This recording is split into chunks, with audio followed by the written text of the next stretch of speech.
Chapter 66. Execution. It was near midnight. The moon, lessened by its decline, and reddened by the last traces of the storm, arose behind the little town of Armentières, which showed against its pale light the dark outline of its houses and the skeleton of its high belfry. In front of them the Lys rolled its waters like a river of molten tin, while on the other side was a black mass of trees, profiled on a stormy sky, invaded by large coppery clouds which created a sort of twilight amid the night. On the left was an old abandoned mill, with its motionless wings, from the ruins of which an owl threw out its shrill, periodical, and monotonous cry. On the right and on the left of the road, which the dismal procession pursued, appeared a few low, stunted trees which looked like deformed dwarfs crouching down to watch men travelling at this sinister hour. From time to time a broad sheet of lightning opened the horizon in its whole width, darted like a serpent over the black mass of trees, and like a terrible scimitar divided the heavens and the waters into two parts. Not a breath of wind now disturbed the heavy atmosphere. A death-like silence oppressed all nature. The soil was humid and glittering with the rain which had recently fallen, and the refreshed herbs sent forth their perfume with additional energy. Two lackeys dragged Milady, whom each held by one arm. The executioner walked behind them, and Lord de Winter, D'Artagnan, Porthos, and Aramis walked behind the executioner. Planchet and Bazin came last. The two lackeys conducted Milady to the bank of the river. Her mouth was mute, but her eyes spoke with their inexpressible eloquence, supplicating by turns each of those on whom she looked. Being a few paces in advance, she whispered to the lackeys, "1,000 pistoles to each of you, if you will assist my escape. But if you deliver me up to your masters, I have near at hand avengers who will make you pay dearly for my death." Grimaud hesitated. Mousqueton trembled in all his members. Athos, who heard Milady's voice, came sharply up. Lord de Winter did the same. "Change these lackeys," said he. "She has spoken to them. They are no longer sure." Planchet and Bazin were called, and took the places of Grimaud and Mousqueton. On the bank of the river the executioner approached Milady, and bound her hands and feet. Then she broke the silence to cry out, "You are cowards, miserable assassins! 10 men combined to murder 1 woman. Beware! If I am not saved, I shall be avenged." "You are not a woman," said Athos, coldly and sternly. "You do not belong to the human species. You are a demon escaped from hell, whither we will send you back again." "Ah, you virtuous men," said Milady, "please to remember that he who shall touch a hair of my head is himself an assassin."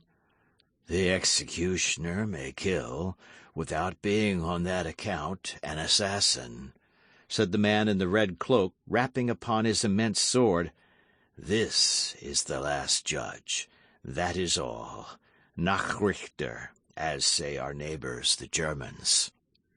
And as he bound her while saying these words, Milady uttered 2 or 3 savage cries, which produced a strange and melancholy effect in flying away into the night, and losing themselves in the depths of the woods. "If I am guilty, if I have committed the crimes you accuse me of," shrieked Milady, "take me before a tribunal. You are not judges. You cannot condemn me."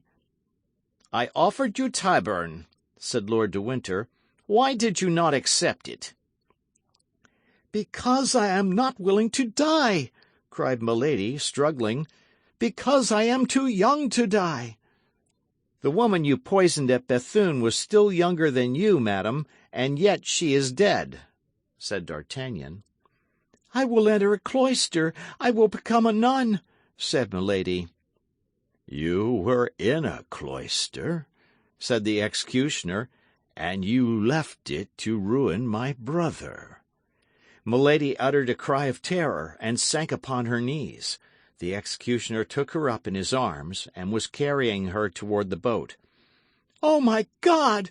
cried she. "My God, are you going to drown me?"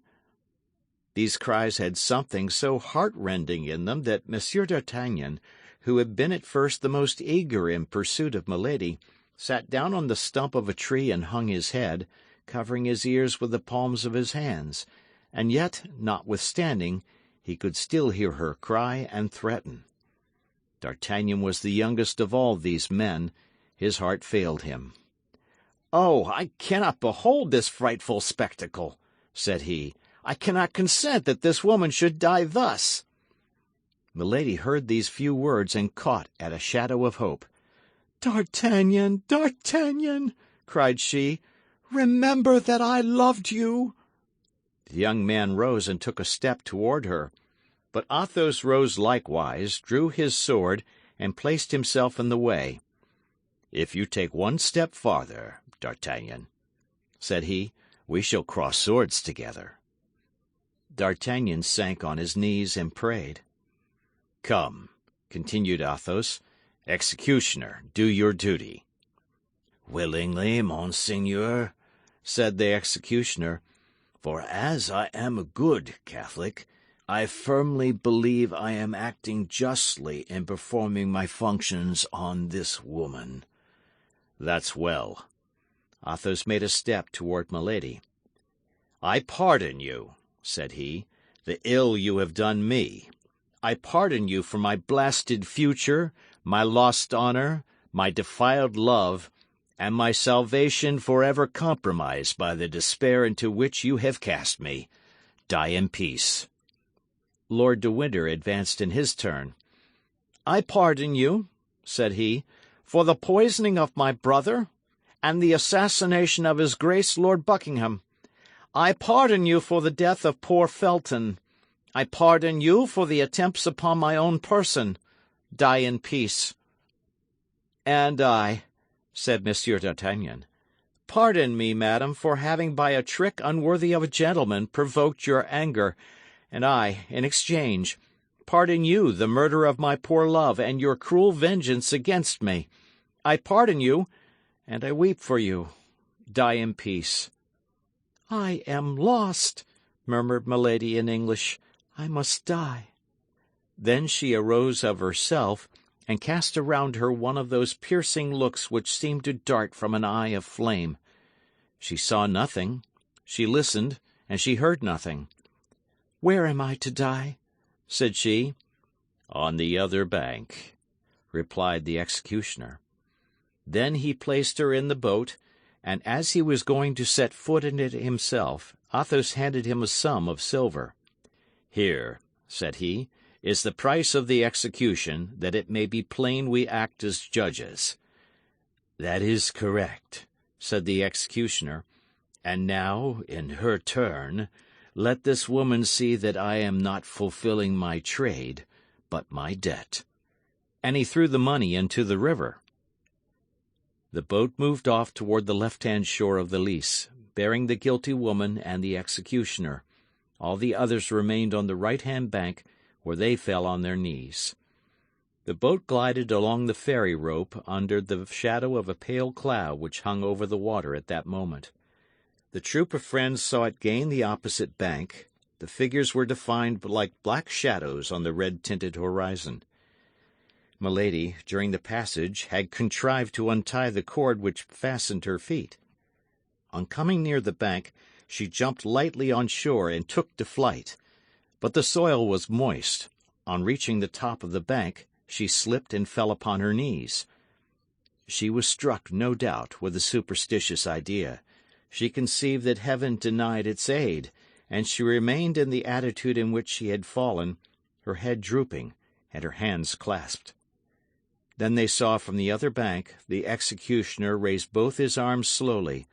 A moonbeam fell upon the blade of the large sword. The two arms fell with a sudden force. They heard the hissing of the scimitar and the cry of the victim. Then a truncated mass sank beneath the blow. The executioner then took off his red cloak, spread it upon the ground, lay the body in it, threw in the head, tied all up by the four corners, lifted it on his back, and entered the boat again. In the middle of the stream he stopped the boat, and suspending his burden over the water cried in a loud voice, "Let the justice of God be done!" And he let the corpse drop into the depths of the waters, which closed over it. 3 days afterward the 4 Musketeers were in Paris. They had not exceeded their leave of absence, and that same evening they went to pay their customary visit to Monsieur de Treville. "Well, gentlemen," said the brave captain, "I hope you have been well amused during your excursion." "Prodigiously," replied Athos in the name of himself and his comrades.